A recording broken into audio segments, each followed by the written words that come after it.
ಗಂಡ ದೊಡ್ಡ ಕಪಿ ಅಂತ ಗೊತ್ತಿತ್ತು. ಕವಿ ಯಾವಾಗ ಆದ ಅಂತ ಯೋಚಿಸ್ತಿದ್ದೆ. ಯಾವಾಗ ನಮ್ಮ ಹುಡುಗಿ ಜೊತೆ ಪ್ರೀತಿಲ್ ಬಿದ್ನೋ ಆಗ ಕವಿ ಆಗೋದೆ. ಏನು ಮಾತೆ ಬರ್ತಿಲ್ಲ, ಎಲ್ಲಾದ್ರೂ ಬಿದ್ರಾ? ನನ್ ಎಲ್ಲೂ ಬಿದ್ದಿಲ್ಲ. ನೋಡೋಣ ಅದೆಷ್ಟ್ ದಿನ ಬೀಳ್ದೇ ಇರ್ತೀರಾ ಅಂತ. ಸಿಕ್ತಾ? ಏನು? ನಮ್ ಹುಡುಗಿ ಕೊಡು ಅಂತ ನಾನ್ ಚಂದ್ರನ್ಗೇನೋ ಕೊಟ್ಟೆ. ಏನ್ ಕೊಟ್ರು? ಅದ್ ನೀವೇ ಗೆಸ್ ಮಾಡಿ. ನನಗ್ ಗೊತ್ತಿಲ್ಲಪ್ಪ. ಬೆಳಿಗ್ಗೆನೂ ಕೊಟ್ಟಿದ್ದೆ, ಅದು ಮಿಸ್ ಆಗಿ ನಮ್ಮ ಅಪ್ಪಂಗ್ ಸಿಕ್ತು. ನೀನ್ ಯಾಕೆ ಬಂದೆ ಇಲ್ಲಿಗೆ? ಅತ್ತೆ, ನೆನ್ನೆ ಎಲ್ಲ ಕೆಲಸ ಮಾಡಿ ಸುಸ್ತಾಗಿದ್ದೀರಾ. ಇವತ್ ನಾನು ನಿಮ್ ಜೊತೆನೆ ಮಲ್ಕೋತೀನಿ. ನನ್ ಜೊತೆನಾ? ಏನು ಬೇಕಾಗಿಲ್ಲ, ಸುಮ್ನೆ ಹೋಗಿಲ್ಲಿಂದ.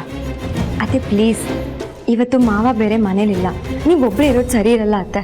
ಅದಕ್ಕೆ ನಾನು ನಿಮ್ಗೆ ಏನೂ ತೊಂದರೆ ಮಾಡಲ್ಲ. ಒಂದು ಮೂಲೆಯಲ್ಲಿ ಮಲ್ಕೋತೀನಿ. ಏನಾದ್ರೂ ಬೇಕಿದ್ರೆ ನನ್ನ ಎಬ್ಸಿ, ಸರಿನಾ?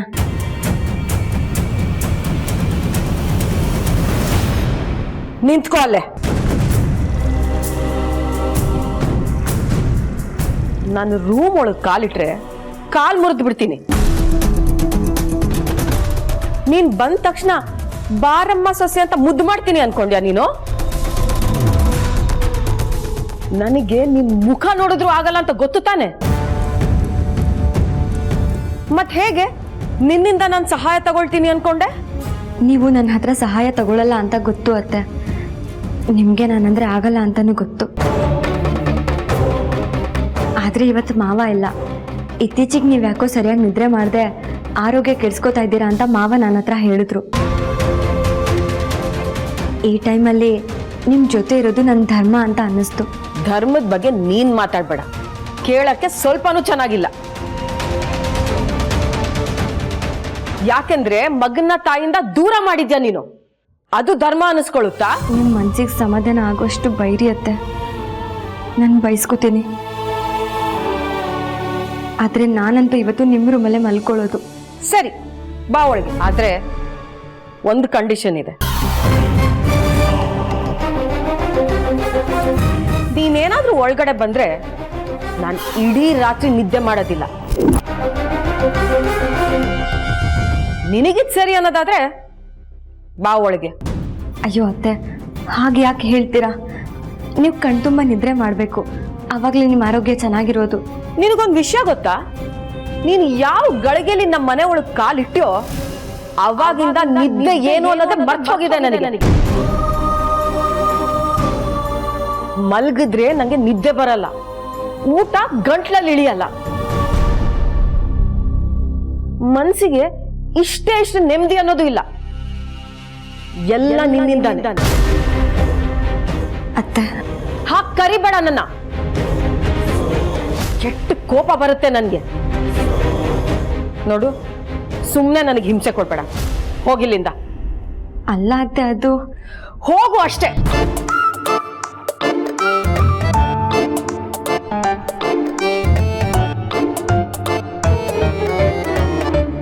ಮುನಿಯಮ್ಮ, ಎಷ್ಟು ಮುದ್ದ ಕಾಣ್ತಿದ್ದೀರಾ ನೀವು. ನೋಡ್ತಾ ಇದ್ರೆ ನೋಡ್ತಾನೆ ಇರಬೇಕು ಅಂತ ಅನಿಸ್ತಿದೆ. ನಿಮ್ಮ ಜೊತೆ ಊಟ ಮಾಡುವಾಗ ಎಷ್ಟು ಮಾತಾಡಿದ್ರು ಸಾಕೆ ಆಗ್ತಿಲ್ಲ ನೋಡಿ. ಮತ್ತೆ ಮತ್ತೆ ಮಾತಾಡಬೇಕು ಅಂತ ಅನಿಸ್ತಿದೆ. ಮಲ್ಕೊಂಡ್ಬಿಟ್ರೋ ಏನೋ. ಆಯ್ ಮುನಿಯಮ್ಮ. ಇದು ನಿನ್ ಮುನಿಯಮ್ಮ ಅಲ್ಲ, ರೇಷ್ಮಾ.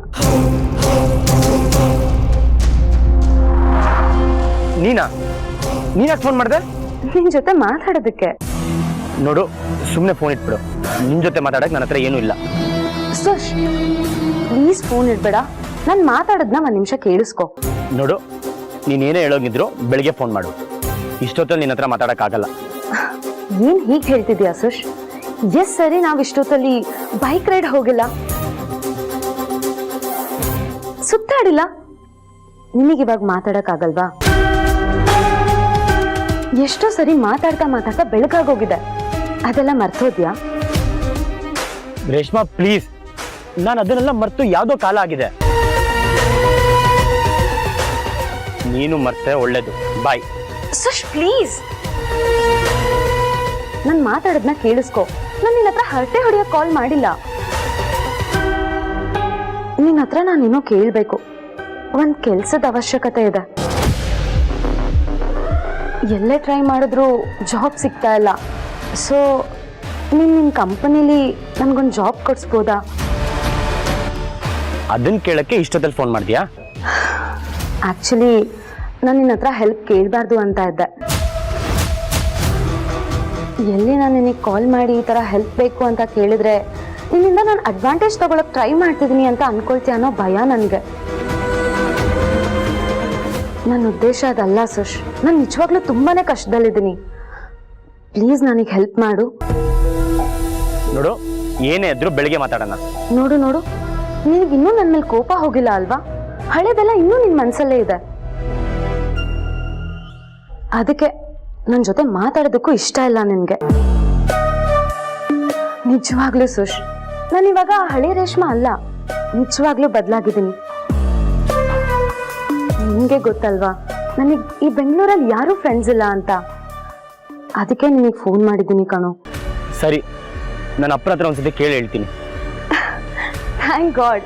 ಮತ್ತೆ ಎಲ್ಲಿದ್ಯಾ? ಏನ್ ಮಾಡ್ತಿದ್ಯಾ? ನಾನು ಕಾಲ್ ಮಾಡಿದ್ ನೋಡಿ ನಿನ್ ಹೆಂಡತಿ ಕಾಲ್ ಮಾಡಿದಾಳೆ ಅಂತ ಅನ್ಕೊಂಡ್ರೆ ನಿನ್ ಮನೇಲಿಲ್ಲ ಅನ್ಕೊಳ್ತೀನಿ.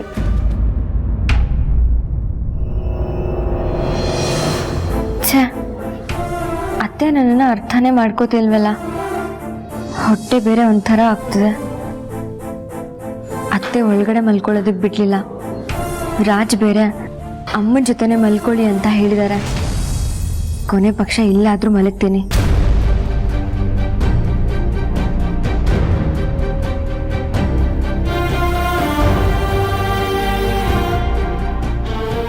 ರಾಜ್ ಫೋನ್ ಮಾಡ್ತಾರೇನೋ, ಅಥವಾ ಮಲಗ್ಬಿಟ್ರಾ?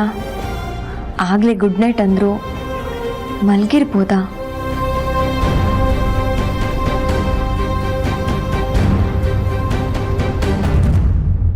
ಹೋ, ಅಂದ್ರೆ ಕಾನ್ಫರೆನ್ಸ್ ಅಂತ ಚೆನ್ನೈಗೆ ಹೋಗಿದ್ಯಾ ಅಂತ ಆಯ್ತು. ಅಲ್ಲ, ಮದ್ವೆ ಆದ ತಕ್ಷಣ ಹೆಂಡತಿನ ಬಿಟ್ಟು ಹೀಗೆ ದೂರ ಬಂದ್ರೆ ಅವಳಿಗೆ ಬೇಜಾರಾಗಲ್ವಾ? ನೋಡು, ನನ್ನ ವೈಫು ಅರ್ಥ ಮಾಡ್ಕೋತಾಳೆ. ಸಿಲ್ಲಿ ವಿಷಯಕ್ಕೆಲ್ಲ ಬೇಜಾರಾಗಲ್ಲ. ಹೋ, ಗುಡ್. ಆದ್ರೂ ಪ್ರೀತಿ ಅಂತ ಇರೋರ್ಗೆ ಪ್ರೀತಿಸೋರ್ನ ಬಿಟ್ಟು ದೂರ ಇರೋದಕ್ಕೆ ಬೇಜಾರಾಗುತ್ತೆ. ಈಗ ನನ್ನೇ ನೋಡು, ನೀನ್ ಬಿಟ್ಟಿರೋದಕ್ಕೆ ಆಗಲ್ಲ ಹಾಗೆ. ವಾಟ್? ಏನ್ ಮಾತಾಡ್ತಿದ್ಯಾ ನೀನು? ಅಂದ್ರೆ ಅವಾಗ ನಾವ್ ರಿಲೇಶನ್ಶಿಪ್ ಅಲ್ಲಿ ಇದ್ವಲ್ಲ, ಆಗ ನಂಗೆ ಹಾಗ ಅನ್ನಿಸ್ತಿತ್ತು ಅಂತ ಹೇಳಕ್ ಬಂದೆ ಅಷ್ಟೇ. ರಿಲ್ಯಾಕ್ಸ್. ರಾಜ್ ಇಷ್ಟೊತ್ತಲ್ಲಿ ಯಾರ ಜೊತೆ ಮಾತಾಡ್ತಿದ್ದಾರೆ? ರೇಷ್ಮಾ, ನಂಗೆ ನಿದ್ದೆ ಬರ್ತಿದೆ, ಬಾಯ್. ಸುಶ್, ಹಲೋ. ಹಲೋ. ಹಾಯ್. ಯಾಕೆ ಇಷ್ಟು ಮೆತ್ತಗೆ ಮಾತಾಡ್ತಿದ್ದೀರಾ? ಅತ್ತೆ ಮಲಗಿದ್ದಾರೆ, ಅದಕ್ಕೆ. ವಾವ್, ನೀವು ಅಮ್ಮನ ಜೊತೆ ಮಲಗಿದ್ದೀರಾ? ಅಮ್ಮ ಓಕೆ ಅಂದ್ರಾ? Super super. ನಿಜ ಹೇಳಿದ್ರೆ ರಾಜ್ ಬೇಜಾರ್ ಮಾಡ್ಕೋತಾರೆ. ಹಾಗಿದ್ರೆ ಅಮ್ಮ ನಿಮ್ಮನ್ನ ಅಕ್ಸೆಪ್ಟ್ ಮಾಡಿದ್ರು ಅಂತ ಅರ್ಥ. ಅಮ್ಮಂಗ್ ನಿದ್ದೆ ಬಂದಿದ್ಯಾ? ನಾವು ಮಾತಾಡಿದ್ರೆ ತೊಂದರೆ ಆಗಲ್ಲ? ಇಲ್ಲ ಇಲ್ಲ, ಮಾತಾಡಿ. ಸೂಪರ್. ಮತ್ತೆ ಏನ್ ಸಮಾಚಾರ? ಹೊಸ್ತೇನೂ ಇಲ್ಲ. ಮತ್ತೆ ನೀವು ಇಷ್ಟೊತ್ತಲ್ಲಿ ಯಾರ ಜೊತೆ ಮಾತಾಡ್ತಿದ್ರಿ? ಅವನು ಟೈಮ್ ಗಿಮ್ ಎಲ್ಲ ನೋಡಲ್ಲ, ಯಾವಾಗಂದ್ರೆ ಯಾವಾಗ ಕಾಲ್ ಮಾಡ್ಬಿಟ್ಟು ಕೊರಿತಾ ಇರ್ತಾನೆ. ಓ, ಮತ್ತೆ ಮತ್ತೆ ನೀವೇ ಹೇಳಿ. ಮಾತಾಡ್ತಾ ಮಾತಾಡ್ತಾ ಮಲ್ಕೊಂಡೇ ಬಿಟ್ರು.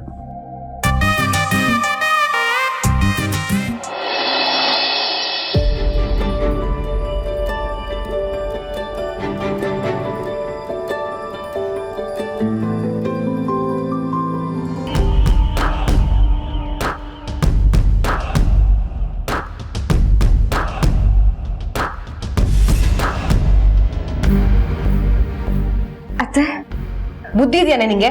ಯಾರಾದ್ರೂ ಹಿಂಗೆ ಬಾಗಲ್ ಹತ್ರ ಮಲಗ್ತಾರ? ಅದು ನೀವು ರೂಮ್ ಒಳಗೆ ಬಿಡ್ಲಿಲ್ವಲ್ಲ, ಅದಕ್ಕೆ.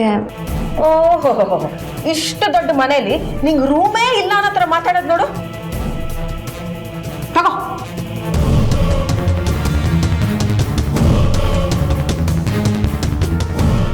ಅಯ್ಯೋ, ರಾಜ್ ಕಾಲ್ ಕಟ್ಟೆ ಆಗಿಲ್ವಲ್ಲ. ರಾತ್ರಿ ಮಾತಾಡ್ತಾ ಮಾತಾಡ್ತಾ ನಿದ್ದೆ ಮಾಡ್ಬಿಟ್ಟಿದ್ದೀನಿ ಅನ್ಸುತ್ತೆ. ಎಲ್ಲ ಇಟ್ಕೊಂಡಿದ್ದೀನಲ್ವಾ? ಊಟ ಡಬ್ಬಿ ಇಟ್ಕೊಂಡಿದ್ದೀನಿ. ಹಾ, ಮಾತ್ರೆ ಕೆಲ್ಸ ಪಕ್ಕ ಅಂತ. ಹ್ಞೂನ್ರಿ, ಕೆಲಸ ಇದೆಯಂತೆ. ಸಂಬಳ ಎಷ್ಟಂತೆ? ಯಾರಾದ್ರೂ ಸಂಬಳನ ಫೋನಲ್ಲಿ ಮಾತಾಡ್ತಾರಾ? ಬನ್ನಿ ಮಾತಾಡೋಣ ಅಂತ ಹೇಳಿದ್ದಾರೆ. ಮತ್ ಕೆಲ್ಸ ಸಿಕ್ತು ಅನ್ನಂಗೆ ಊಟ ಡಬ್ಬಿ ಎಲ್ಲ ತಗೊಂಡು ಹೋಗ್ತಾ ಇದೀಯಾ? ಎಲ್ಲ ಹೊಂದಾಣಿಕೆ ಆಯ್ತು ಅಂದ್ರೆ ಇವತ್ತಿಂದನೇ ಕೆಲಸ ಮಾಡ್ಬೇಕು ಅಂತ ಹೇಳಿದ್ದಾರೆ. ಹೋದ್ಮೇಲೆ ಎಷ್ಟೊತ್ತಾಗುತ್ತೋ ಏನೋ. ಕೆಲಸ ಎಲ್ಲ ಹೊಂದಾಣಿಕೆ ಆದ್ರೆ ಇವತ್ತಿಂದನೇ ಕೆಲಸ ಶುರು ಅಂತ ಹೇಳಿದ್ದಾರೆ. ಅದಕ್ಕೆ ಊಟನೂ ತಗೊಂಡಿದ್ದೀನಿ. ರೀ, ಮನೆ ಕಡೆ ಜೋಪಾನ. ನಿಮ್ ಸ್ನೇಹಿತರು ಕರೆದ್ರು ಅಂತ ಎಲ್ಲೆಲ್ಲ ಹೋಗ್ಬಿಡ್ಬೇಡಿ. ಹಂಗೆ ಸಿರಿ ಕಡೆನೂ ಸ್ವಲ್ಪ ಗಮನ ಇರ್ಲಿ. ಅವಳನ್ನ ಆಚೆ ಕಳ್ಸೋವಾಗ ಹುಷಾರು. ಈಗ್ಲೇ ತುಂಬಾ ಓಡಾಡೋದು ಒಳ್ಳೇದಲ್ಲ. ಅದೆಲ್ಲ ನಾನು ನೋಡ್ಕೋತೀನಿ. ಬೇಗ ಹೊರಡು. ಲೇಟ್ ಆದ್ರೆ ಮತ್ತೆ ಕೆಲ್ಸ ಬೇರೆಯವ್ರ ಪಾಲಾದ್ರೆ ಕಷ್ಟ. ತಿನ್ನೋ ಅನ್ನಕ್ಕೆ ಕಲ್ಲು ಹಾಕಬಾರ್ದು ರೇವತಿ. ಸರಿ ರೀ, ನಾನು ಹೊರಡ್ತೀನಿ. ತಿಂಡಿ ಮಾಡಿಟ್ಟಿದ್ದೀನಿ. ಸಿರಿ ಹತ್ರ ಟೀ ಮಾಡಿಸ್ಕೊಳ್ಳಿ. ಸರಿ ಸರಿ. ಮತ್ತೆ ಅವ್ರ ಹತ್ರ ಒಂದ್ ಸ್ವಲ್ಪ ಅಡ್ವಾನ್ಸ್ ತಗೊಂಡ್ ಬಾ. ಅಡ್ವಾನ್ಸಾ? ಅಲ್ಲ ರೀ, ಕೆಲ್ಸನೇ ಇನ್ನೂ ಸಿಗುತ್ತಾ ಇಲ್ವಂತ ಗೊತ್ತಿಲ್ಲ, ಅಡ್ವಾನ್ಸ್ ಕೇಳ್ಬೇಕಾ? ಕೆಲಸ ಸಿಕ್ಕಿದ್ರು ಮೊದಲನೇ ದಿನನೇ ಯಾರಿಗೆ ಅಡ್ವಾನ್ಸ್ ಕೊಡ್ತಾರೆ? ಅಯ್ಯೋ ಕೇಳಿ ನೋಡಿ, ಕೊಡಬಾರ್ದು ಅಂತ ಏನಿಲ್ವಲ್ಲ. ನೋಡು, ಹೊಟ್ಟೆಗಿಟ್ಟಿಲ್ಲ, ನಿಯತ್ತ ಕೆಲಸ ಮಾಡ್ಕೊಂಡು ಹೋಗ್ತೀನಿ ಅಂತ ಕೇಳು.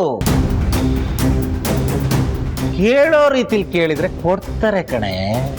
ಸರಿ ಸರಿ, ಮೊದಲು ಕೆಲಸ ಸಿಗ್ಲಿ, ಆಮೇಲೆ ಇದೆಲ್ಲ. ನಾನು ಬರ್ತೀನಿ. ಇವ್ರಿಗೆಲ್ಲ ಅಡ್ವಾನ್ಸೇ ಕೇಳಕ್ ಬರಲ್ಲ. ಗಾಡಿ ಬೇಡಿ ಅಡ್ವಾನ್ಸ್ ತಗೋಬೇಕು. ನಾಳೆಯಿಂದ ಕೆಲ್ಸಕ್ಕೆ ಹೋಗೋದ್ ಬಿಡಬೇಕು.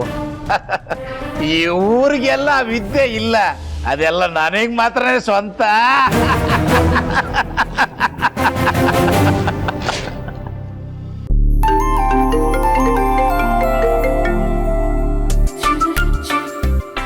ಹಲೋ, ತಿಂಡಿ ತಿಂದ್ರಾ?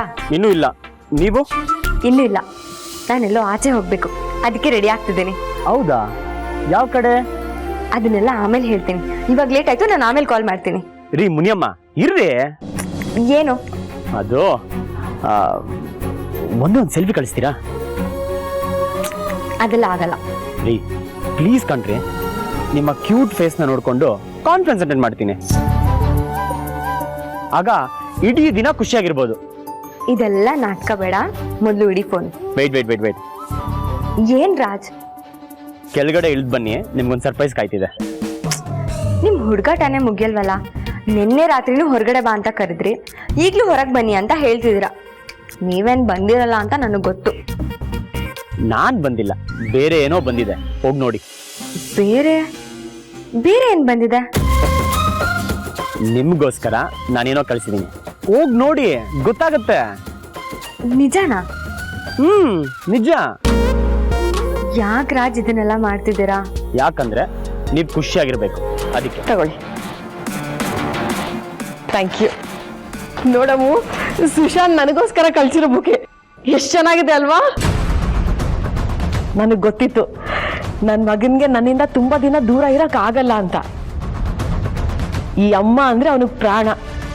ಅದಕ್ಕೆ ನೋಡು, ಎಷ್ಟು ಚೆನ್ನಾಗಿರೋ ಬೊಕ್ಕೆ ಕಳ್ಸಿದಾನಲ್ವಾ?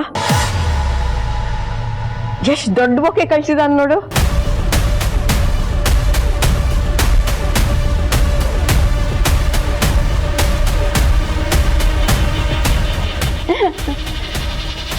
ಅಮ್ಮ, ನೀನ್ ವಿಷಯನ ಸರಿಯಾಗಿ ತಿಳ್ಕೊಳ್ದೆ ತುಂಬಾ ಖುಷಿ ಪಡ್ತಿದ್ಯಾ.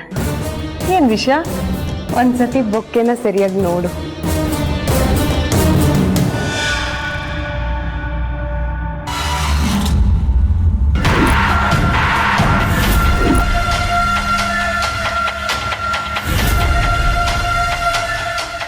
ಈ ಬೊಕ್ಕೆ ನನಗಲ್ವಾ?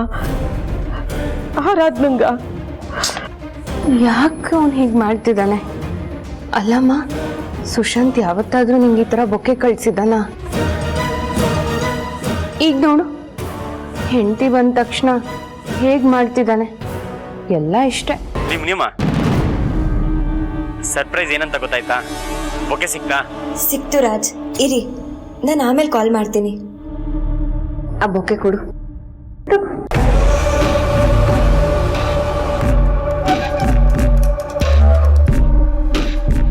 ಪ್ಲೀಸ್ ಕೊಡು. ನಿನ್ನ ಗಂಡನ್ಗೆ ನಿನ್ನ ಮೇಲೆ ಎಷ್ಟು ಲವ್ ನೋಡು. ನಿನ್ ಜೊತೆ ಇರಕ್ಕಾಗ್ತಿಲ್ಲ ಅಂತ ಪಾಪ ಅಲ್ಲಿಟ್ಕೊಂಡೆ ತನ್ನ ಲವ್ನ ತಲುಪೋ ಹಾಗೆ ಮಾಡಿದ್ದಾನೆ.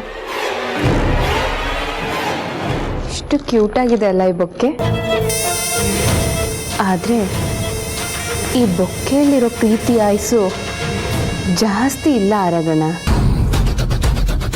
ನೋಡು ಈ ಬೊಕ್ಕೆಗೆ ಏನ್ ಗತಿ ಕಾಣಿಸ್ತೀನಿ ಅಂತ.